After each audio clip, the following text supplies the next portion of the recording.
જો મિત્રો, મારી નવી પ્રવૃત્તિ છે.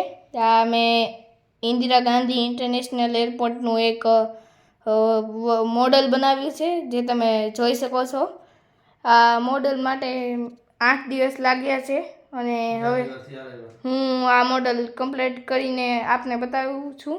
તો જો આ મોડલ છે આઈજીઆઈ એરપોર્ટ, એટલે કે ઇન્દિરા ગાંધી ઇન્ટરનેશનલ એરપોર્ટ, જે દિલ્હીમાં આવેલ છે અને તે દુનિયાનું 9મા નંબરનું સૌથી વ્યસ્ત એરપોર્ટ ગણાય છે. અને જો તમે આનો વ્યૂ, આ એન્ટ્રી ગેટ છે એરપોર્ટનો.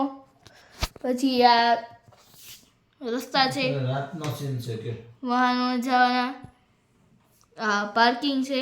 પછી આ છે ટર્મિનલ 1. આ ટર્મિનલ 1 છે. કુલ 3 ટર્મિનલ છે આ એરપોર્ટમાં. જો પ્લેન, આ બધી અલગ અલગ એરલાઇન્સના પ્લેન છે, જે અત્યારે આ ટર્મિનલ ઉપર ઊભા રહ્યા છે. અને જો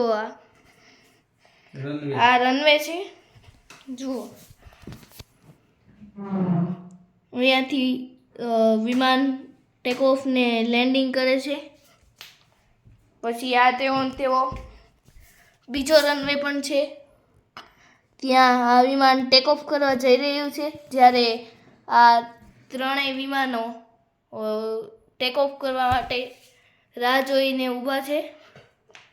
પછી આ પ્લેન રિપેરનો ડોમ છે. કોઈ પ્લેનમાં થોડી તકનીક ખરાબી આવી હોય તો અહીંયા તે રિપેર થઈ શકે છે. પછી આ છે આઈજીઆઈ એરપોર્ટનું ટર્મિનલ 3, જ્યાં ઘણા બધા પ્લેન પડ્યા છે.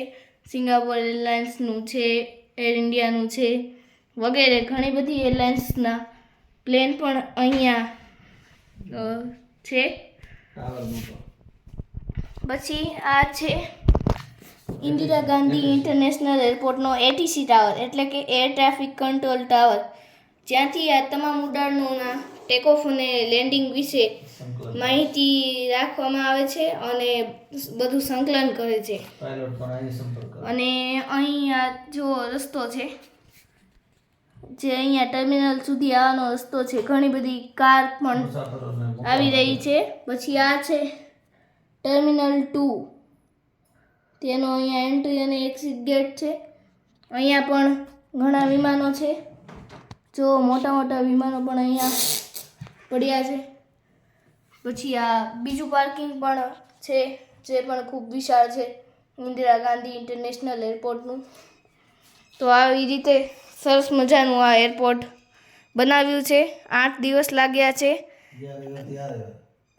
પહેલાં જે ગયો હતો એ રવિવારથી આ રવિવાર સુધીનો 8 દિવસના સમય લાગ્યા છે.